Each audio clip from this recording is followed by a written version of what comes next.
I was not planning on releasing a video lately, but this was obviously too important not to talk about. Last week, Byron Bernstein, who is better known by his username Reckful, took his own life. He was one of the all-time gaming and streaming legends as he dominated the video game World of Warcraft for 3 to 4 years in the late 2000s and early 2010s, becoming the first player to ever attain a 3,000 rating. He was also a pioneer in internet streaming, as he became one of the very first gamers to earn a living from people watching him play games online. While Twitch streaming is popular now, it was much more obscure a decade ago when he built his audience. I had watched him stream the sporting events on its predecessor, Justin.tv, occasionally, but the video game streaming boom sort of passed me by since I wasn't really a gamer and never played the kind of games that people popularly streamed. I was completely unaware of this burgeoning scene until Reckful showed up on Type Racer. Because he was one of the most watched streamers in the world at the time he started playing typing games, he quickly became either the most famous or second most famous typist on the internet.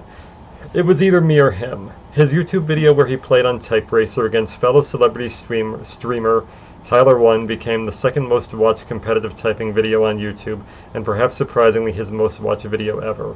Only the more popular of the two Ultimate Typing Championship videos was viewed more. We were probably the two most influential people in terms of inspiring people to go on competitive typing websites for the first time, but because he was far more famous, his influence may have been even bigger than mine. Several of the all-time greats on the current scene, like Czech and Terran, started typing solely due to his streams. His fans were so devoted to him they'd go on the Ultimate Typing Championship videos and constantly evangelize his typing exploits and boast about how he was faster than I was, even though it wasn't true. Reckful influenced me in the exact opposite way that he influenced everyone else. While his fans generally were gamers or streamers that he influenced to type, I was a typist that he influenced to stream. He and or his fans tended to clog the Type Racer leaderboards with links to his Twitch stream, where I first discovered the video game community. I watched him a bit in 2012, usually when he was racing, and I jumped in to compete against him whenever I saw him streaming. I now realize this was bad etiquette, but he didn't mind because he wanted the strongest competition possible. He did beat me once too, when many people wouldn't be able to do so ever, although I beat him in all our other 84 races. At the time I was working for Sports Reference LLC, most famously the owners of the Baseball Reference website. They had me primarily entering NBA box scores from them from the late 70s and early 80s, but they sometimes waited several months to give me a new assignment, so I was never completely sure about my employment status. During one of my gaps between assignments, I shared some of this information with Reckful and his followers on their live stream, and he spontaneously decided to give me $20 live on the stream. Although it probably wasn't a lot of money to him since he may have already been a millionaire by then, it meant a lot to me as not a whole lot of people back then seemed to give a shit about me. Even though Reckful was pretty rich and I was pretty poor, by American standards anyway, I still felt like he grokked me better than most of the upper middle class professional types I went to college with because we had a lot in common. Although I never played the games he was famous for, like World of Warcraft or Asheron's Call, there were still many similarities between us. We both had dominant positions in our respective games for a long time, but a simultaneous lack of success in the quote-unquote conventional career world. A propensity for rapid arithmetic, exceptionally fast typing speeds, an uneasy relationship with our accidental fame, and unfortunately a history of social awkwardness and self-loathing and depression. We even became famous at about the same time, with both of us winning live competitions for the first time in 2010. The Ultimate Typing Championship happened at around the same time he was becoming a Twitch phenom. In a weird way, we do seem to be historically linked. One of the weird things about celebrities, even niche celebrities like us, is that usually their fans are younger than the objects of their fandom are. The people who create content tend to overwhelmingly be adults, while those that consume content, especially online content, tend to be kids. This is true to some degree in most media. For example, the Beatles fans were all baby boomers, but the band members themselves were not, as they were born during World War II, not after. Reckful and I were both early millennials born in the 1980s, but we were already adults by the time of our peak fame, and few people our age watch video game streams to begin with. It would have been considered weird for people our age to watch streams, at least back then. When we were growing up, it was weird for people to use computers as young as we did to begin with. Plenty of parents wouldn't even let their kids use them. I'm starting to think maybe they weren't wrong. Anyway, this meant most of the people watching our videos tended to be Zoomer kids who were raised in a completely different social and cultural environment. Reckful and I grew up at the tail end of the family values era ruled by family sitcoms, satanic panic, stranger danger, anti-drug ads, and most of all a belief that if you worked hard and stayed out of trouble you would succeed. Millennials, more than other generations, were eager to please authority figures, to get ahead in an era where we all deluded ourselves that there were no real problems when the economy was going through its fake boom because everybody convinced themselves that all the hot new internet companies were worth substantially more than they were. We weren't as rebellious as the generations before or after, at least growing up. However, when you have higher expectations, you're more likely to take a hard fall. A couple months ago on Reddit, I read a post that stereotyped the generations by saying, baby boomers hate their families, Gen X hates society, millennials hate themselves, and Zoomers hate. Obviously, generational theory is generally pretty dumb, as it is only one of many factors that affect a person's place in life, along with race, gender, class, sexual orientation, religion, geography, academic skills, social skills, and so on. It's especially stupid when what really matters is the difference between ages and not arbitrary generational cutoffs, which nobody agrees upon anyway. A millennial born in 1985 like me is certainly going to have more in common with a Gen X person born in 1980 than a millennial born in 1995, most likely. I am old enough to remember life before the mainstream internet, and that person would not be. However, that doesn't mean there's no truth there. People usually summarize millennial depression by arguing that we had higher expectations since we grew up in the best economy ever and then graduated into a terrible one, but that's only part of it. Reckful was wealthy enough to retire if he wanted to, and he still struggled with depression. Money does not automatically create happiness, though it helps. These traditional narratives overlook the cultural and social decay that happened at the same time. We grew up in the last era when people still had faith in institutions. It's hard to understand this now, but even as late as the early 90s, the vast majority of people trusted the media, educational institutions, religious institutions, and many things that would seem unheard of today. This wasn't partisan either. The fuck everything and everyone mentality that now permeates everything would have been considered a lunatic fringe position back then. The internet, too, was considerably less sociopathic. I had a website as early as 1998, and I remember the old internet. It was happy, albeit naive. A bunch of kids with more passion than talent, and more desire to celebrate things than shit on them. You know what the earliest websites were like. Hello World, animated GIFs, web counters, web rings, frames, silly JavaScript tricks like having scrolling marquees in your status bar. Those GeoCities-era sites might have been lacking in content or quality, but you could tell their creators were earnest and yearning to explore whatever their passion du jour was. There was a refreshing lack of irony. Obviously, there was always transgressive stuff on the internet, like flame wars, shock sites like Rotten, and all kinds of messed up porn all over the place, but it wasn't as mainstream, it wasn't in your face, it was avoidable, and you could separate it from your everyday life in a way you no longer can. This all changed in about 1999. The religious right obviously overplayed its hand with its censorship movements and inspired a backlash which was understandable. They basically lost any remaining credibility they had after blaming Columbine on Marilyn Manson. The problem is that too many people, in the US anyway, responded by doing a 180 by seemingly rejecting the idea of morality entirely because morality had been linked with religion seemingly inextricably in the American psyche. Since then, we've been going through a series of increasingly stupid culture wars where the social right and left both stake reactionary positions in relation to the other's worst excesses to the point that both have started to become little more than the caricature of their opponents. Although it seems like you wouldn't intrinsically need to be religious to be moral, and I know plenty of moral but not religious people in real life, people as a group seem to increasingly lack any sort of moral vision, and morality seemed to be just as discredited as religion. Shocking the establishment for the lulz became the pinnacle of cool, hence how Something Awful, the site that created its Fuck You and Die forum, invented memes, and eventually spawned 4chan, launched in this period, along with the vast popularity of South Park, Fight Club, and shortly thereafter all the prestige dramas with supposedly morally ambiguous protagonists who usually turn out unambiguously evil in the end. While I'm not saying any of these works are bad necessarily, they do seem to reflect a trend that characters who even strove for morality or attempted to be moral were increasingly seen as unrealistic, and I think that did reflect something in the culture as well.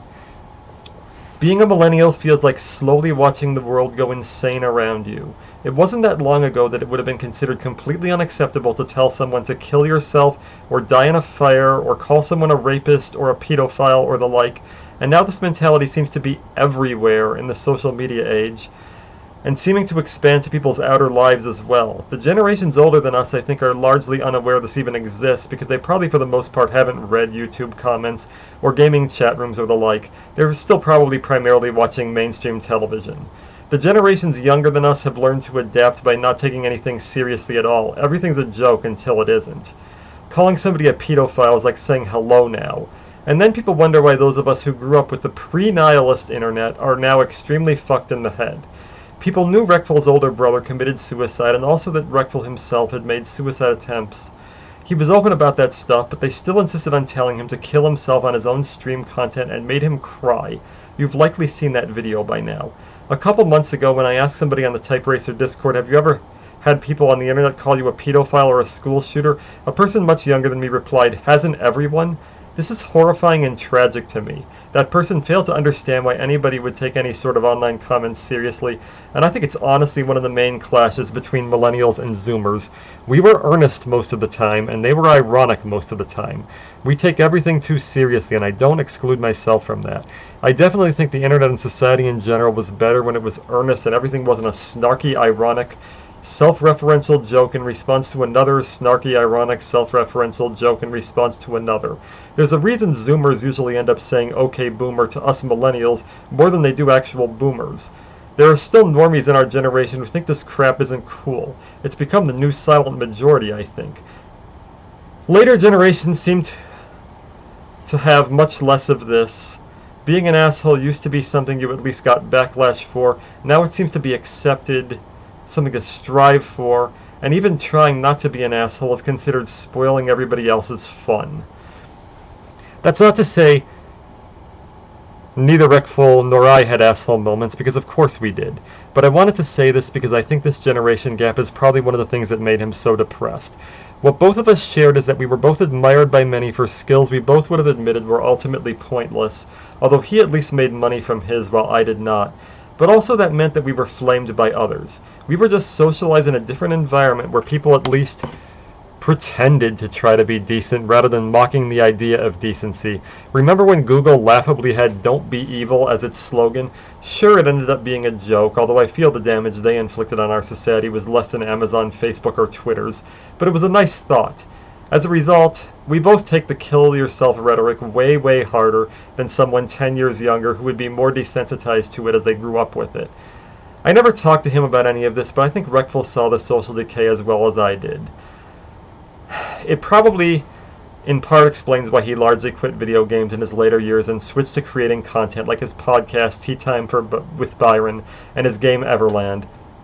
He decided he wanted to build things, and especially with Everland, try and bring the gaming community together. I suppose I'm trying to do something similar with my own typing book. Now, I'm personally lucky that the typing community is nowhere near as toxic or vicious as the World of Warcraft community seemed to be. There's still more edgy gaming crap in typing than I would like, but at least it's still rare enough to be avoidable. And people give me much less shit now than they did about 8 years ago, which I welcome. Gaming itself does seem to be a nihilistic dead end and an escape from many of its practitioners' self-loathing, and I'd say that probably did apply to both of us. What's frustrating is that trying to fight the undercurrent of sociopathy and nihilism on the internet and in society as a whole never seems to work and invariably makes the people who try even more depressed. Note how anti-nihilists and anti-ironists like David Foster Wallace and Mark Fisher eventually killed themselves as well. I'm not trying to psychoanalyze Reckful too much and say that he died because people were assholes to him on the internet, because I know most of his fans weren't, and his hecklers had to be a small minority, but it can't have helped when even in his last Twitter post that people replied with comments like, "Just pull the trigger already," and even after his death replying, "Anyone who kills themselves is a travesty." I know how he must have felt because I got a lot of those sort of comments myself on the Ultimate Typing Championship videos. It was obviously worse in his case because the people on those videos were just reacting to the image of me and not sending me comments personally telling me to kill myself on my own YouTube videos. But I included a page or so of the worst sociopathic comments from those videos in my book, and here were a lot of them. Sean spent his prize money on his favorite hobby, raping. Why does he look like a school shooter? That shows you what having no life and playing World of Warcraft for years gets you. 1. A mullet. 2. Glasses. 3. No girlfriend. 4. A lisp. 5. Just plain ugly and kill yourself with fire before Chucky does. God. Hurts my eyes to look at such ugly.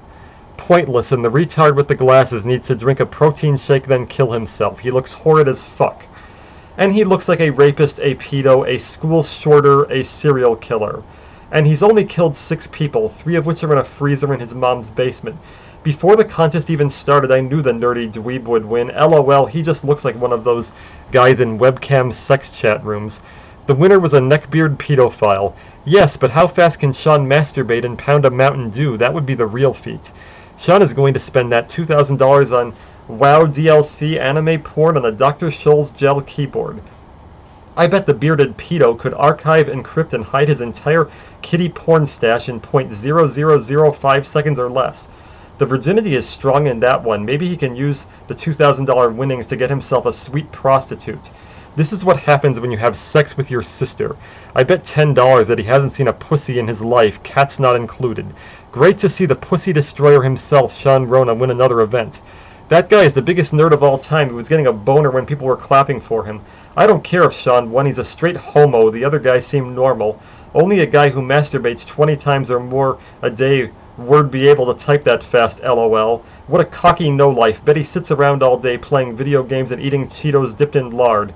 He's a virgin. He's so virgin that his hand has probably never touched his penis.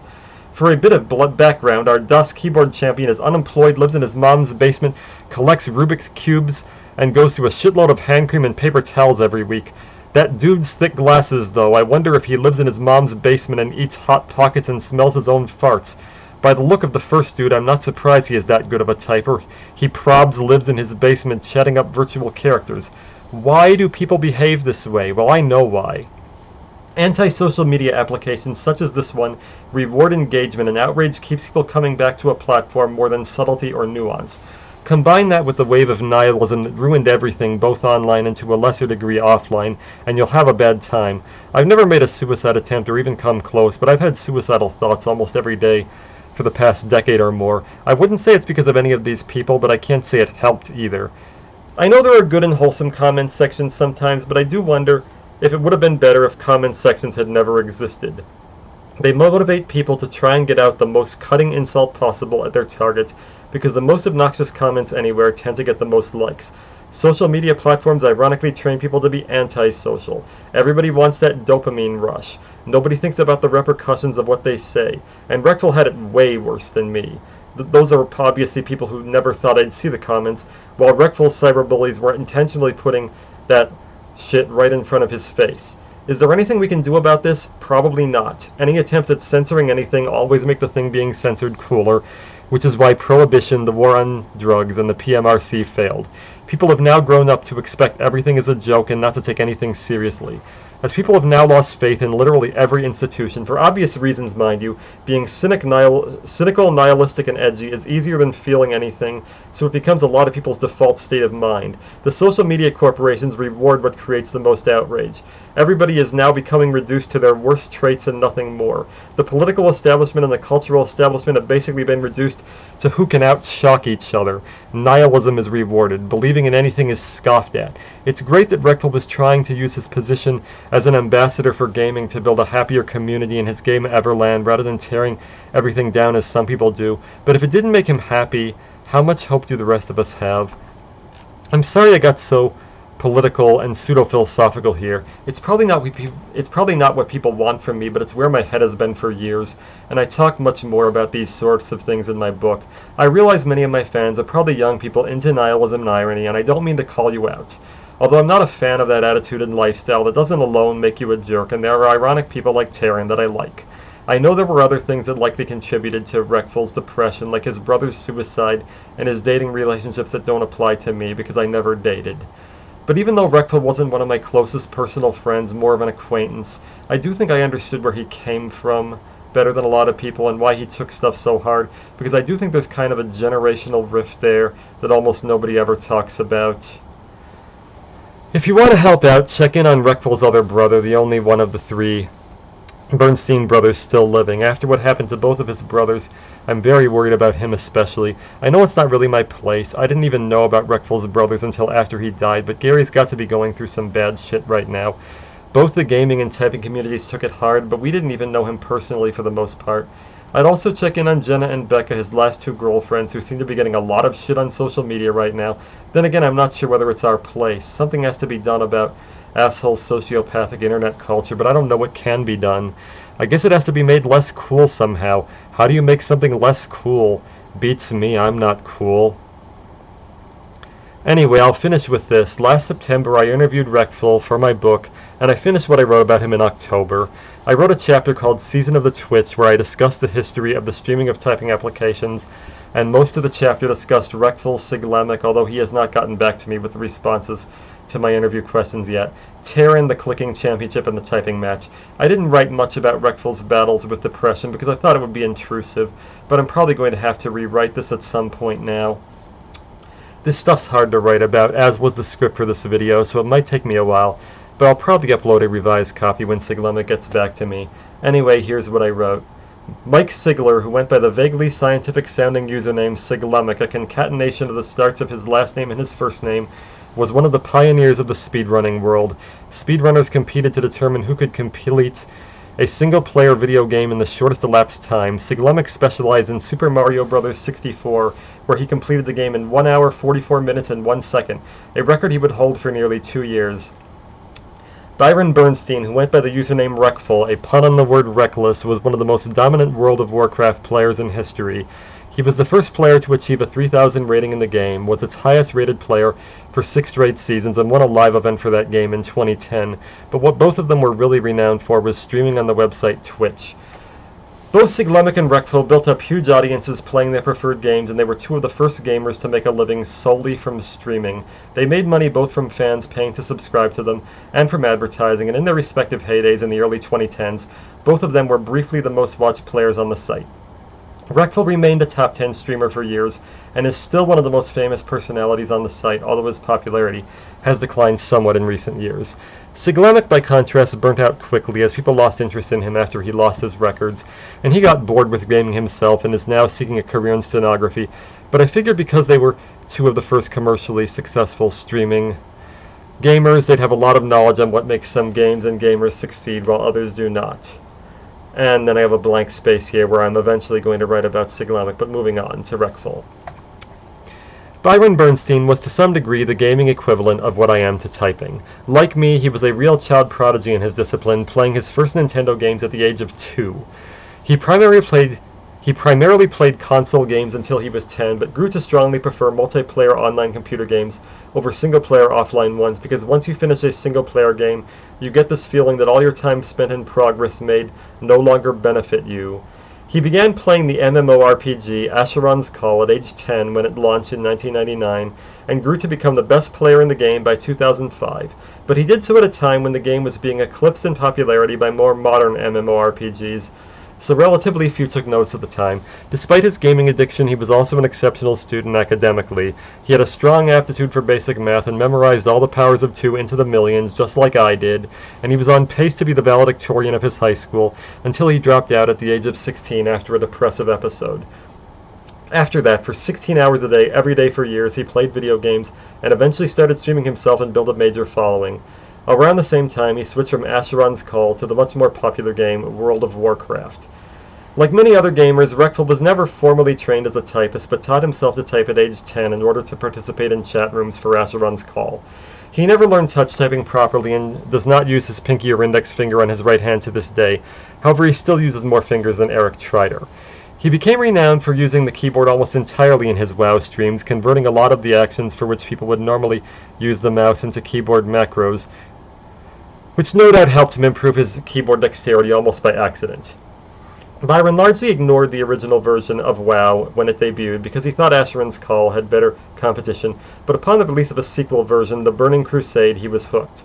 That version introduced 3v3 player versus player battles where teams of 3 players competed against each other, each using one of the 12 types of playable characters in the game. While some players used several different characters. For the most part, he chose to only compete using the rogue character. Although he became best known by his username Reckful, he actually didn't create that account himself. Another user gave it to him. Regardless, despite his late start at WoW, he became very dominant very quickly and was the highest rated player in every single season of the game, from Season 4, 2008, to Season 9, 2010 to 11. Reckful not only became the first player to earn a 3,000 rating in the game, but he did so in 3 different seasons with 3 entirely different pairs of teammates, thereby indicating he was clearly the linchpin of his teams. Blizzard Entertainment, the creators of World of Warcraft, began hosting live tournaments for WoW in the late 2000s, and Major League Gaming was becoming quite popular in this period as well. Reckful was signed to the MLG team Complexity Gaming from 2009 to 2011, and won the MLG event at Washington, D.C. in 2010. However, unlike more recent games like Fortnite, which pay their champions millions, Reckful and his 2 teammates split $9,000. He barely won more than I did at the Ultimate Typing Championship.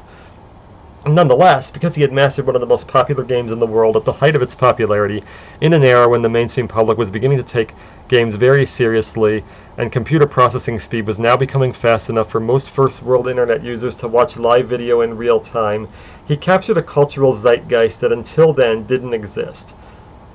When we were growing up, most people would have expected the guy with 2 Ivy League degrees to be more likely to succeed than the high school dropout who gamed all day, but it ended up being the opposite in reality, even though I also dominated a less popular kind of game for a lot longer time period than he did. Reckful was quick to point out that there were plenty of other WoW players who were nearly as good as he was, who never managed to make it profitable for them, and plenty of others who weren't especially good gamers who became famous because people enjoyed watching them for their entertainment value. At least Reckful developed an actual skill, frivolous though it may be. I find that preferable to more popular streamers who weren't especially good gamers but obtained even bigger audiences largely by popularizing new methods of internet sociopathy. For most of the 2010s, Reckful was one of the 10 most watched streamers on Twitch. In early 2013, he was the most popular on the site until a handful of League of Legends streamers surpassed him when that game began to overtake World of Warcraft in popularity. In late 2014, he made the mistake of playing on a follower's WoW account to try out the Paladin character. Although this was technically against the rules, in practice Blizzard Entertainment never banned anyone for that, but in 2014 they decided to make an example of him and Reckful was banned from the game. The rule was not introduced for competitive reasons. Blizzard did not care nearly as much about the competitive versions of their games as the players did, but merely to stop players from playing WoW unless they paid the membership fee. Since Reckful was a fully paid up member, a lot of people found his ban ridiculous. He did make another account, Reckfur, but largely lost his passion and intensity at that point. However, by then he had built up a huge fan base willing to watch him play anything. He began primarily playing a different game called Hearthstone and started to play online typing games like Type Racer in this period, and he single-handedly made all of them more popular. Reckful was never one of the absolute best typists, but he was consistently in the top 1%, and especially in 2012 he played a lot and averaged about 140 words per minute on Type Racer, where he spent most of his time. He became the first person to popularize the streaming of typing games and was so famous at this point he became one of the most famous typists in general, although he was nowhere near my speed. His fans often tended to get bored and impatient while he typed because they preferred more visually intensive games, but eventually he built up a fan base just for his typing as well. While I was completely underemployed and depressed at this time, I used to like competing whenever he or anyone else was streaming, while simultaneously watching the reactions of the person I competed with. I now realize this is considered hijacking a stream and bad manners, but Reckful didn't mind personally because he wanted the strongest possible competition. I know, redundancy here.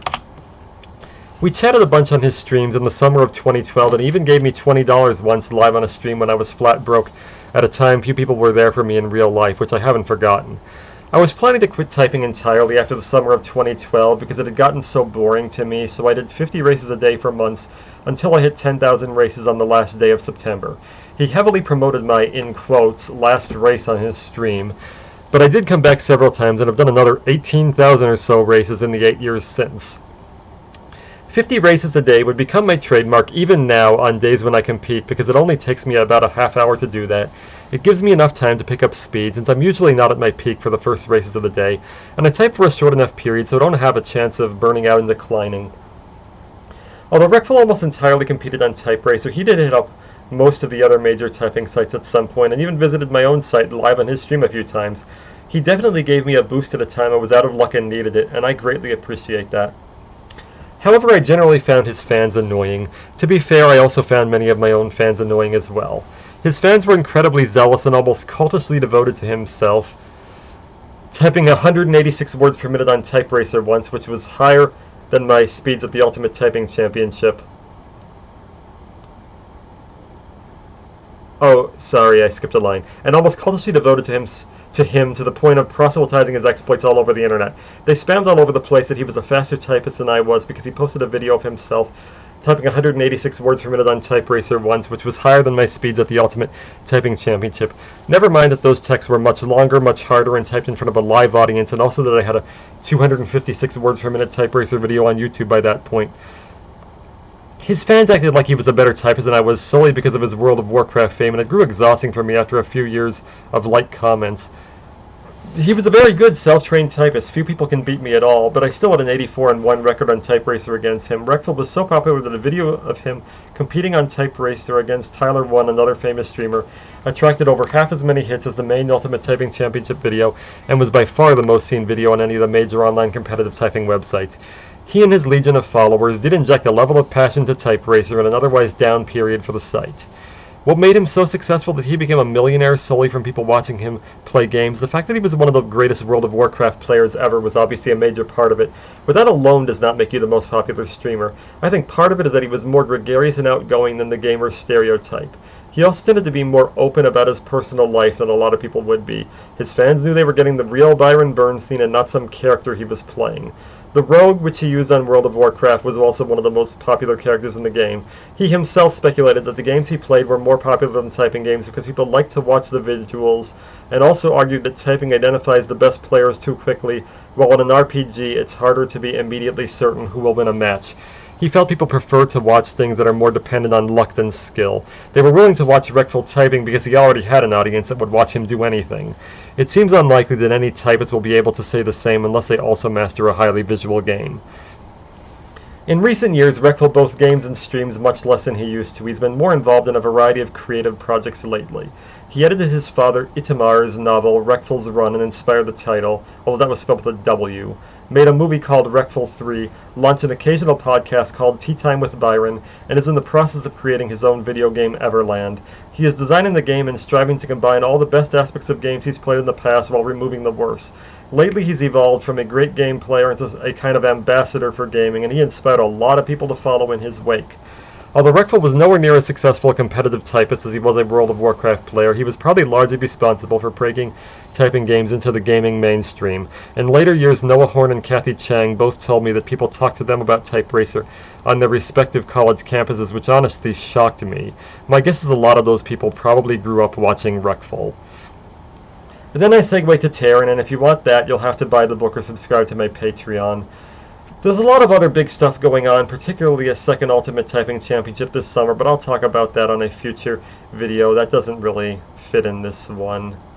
Thanks for listening. I know Reckful inspired a lot of you to get into typing, so try and stay strong through this.